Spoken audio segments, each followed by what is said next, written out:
as I was walking in with my client, a hiker was standing on a cliff and stepped backwards and fell off and was killed right in front of us.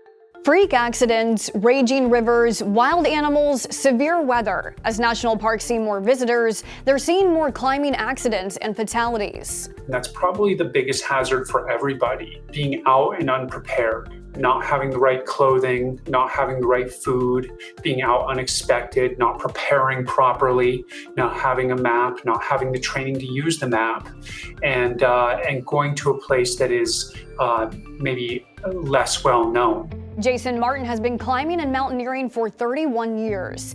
He says in the last 5 years, the sport has skyrocketed. The number one reason is the Oscar-winning film Free Solo, but also the access to climbing gyms in every major metropolitan area. And with more climbers comes more casualties. The biggest hazard for climbers is falling. When we talk about falling, climbers and technical climbers are using ropes. If they're using the rope appropriately, a fall is not a big deal. But if they're newer and they're not using the rope appropriately, sometimes a fall could be, quite catastrophic. I think it's a lack of experience maybe is the biggest danger, is people who are going out there who just don't quite know what to do when things aren't picture perfect.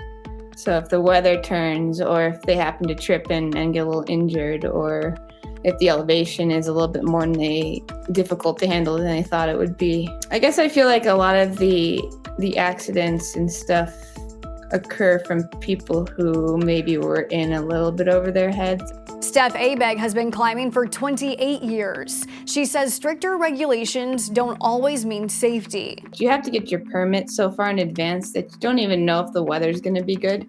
And then you have this permit for this certain date and you just go because you have it and the weather is not good. And that bad weather and bad conditions leads to accidents. There's a limited amount that they can do given the staffing issues that the national parks have right now. It's hard because they have a lot of budget constraints.